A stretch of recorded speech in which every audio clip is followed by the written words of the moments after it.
Save Rambaken Oya.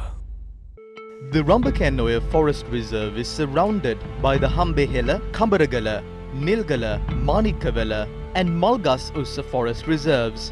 Ancient ruins dating back to the era of King Buddhadasa also add more historic value to this forest reserve. On the 20th of August 2020, the Mahaveli Authority had approved a proposal that would change the fate of the Rambaken Oya Forest Reserve. The proposal was made in the context of a streamlined release of lands from the forest reserve for investment projects. The information available in the public domain show that 8 parties, including land acquisition companies and private entrepreneurs, have been listed for this project. One of the key guidelines was that large trees and wild animals cannot be harmed when clearing lands, and that any plot of land within the forest should remain untouched. Unfortunately, heavy machinery is being used even today to cut down trees in the Rambaken Oya Forest Reserve that were standing tall throughout the sands of time.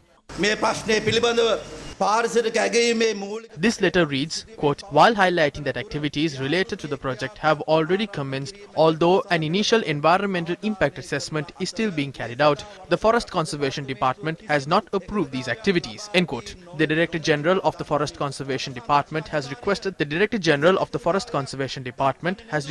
Director General of the Mahaveli Authority to explain how the destruction is taking place without the approval of the Forest Conservation Department. On the 23rd of November 2020, the Forest Ranger of Ampara had written to the Director General of the Wildlife Conservation Department seeking to prevent the tragedy from taking place. The letter notes that the relevant authorities have been notified to publish a document outlining the forests surrounding the Maha Oya by identifying them with the assistance of GPS technology. Although the Rambaken Oya Special Mahaveli Development Zone was vested with the Mahaveli Authority in 2002, the management of the forests was carried out by the Forest Department. But documents indicate that the approval of the Forest Department had not been obtained to clear lands in the area. The Director General of the Mahaveli Authority had reportedly informed the relevant officials of the Forest Department to avoid involvement on the matter through a telephone call on the 13th of November 2020.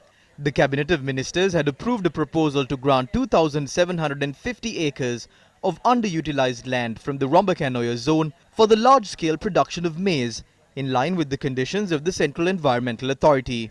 Approval had been granted to release these lands under the condition that the existing water sources and waterways must be unharmed while also maintaining the forest cover. Another condition was that the Department of Irrigation should be kept informed if any water system is located on the borders of the said land or within them. However, water sources that nourish the forests are depleting at present as a result of the deforestation taking place in Rambaken Oya by disregarding these conditions. The conditions sent by the Central Environmental Authority on the 15th of October 2015 to the Director General of the Mahaveli Authority also notes that development projects cannot take place along an elephant pass or natural habitats of wild animals. But by today, 32 wild elephants encroach into the Pollebadda village daily, while loggers continue to deprive wild elephants of their habitats. The proposal to hand over these lands to private investors has called for the project to go ahead as planned, citing that there is a massive demand for local maize. But locals in the area have made it clear that Sri Lanka needs more forest cover than maize cultivations. The deforestation of Rambaken Oya not only takes away a segment of the all-important forest cover of the country, but it also wipes out the remnants of a great historic civilization in Sri Lanka.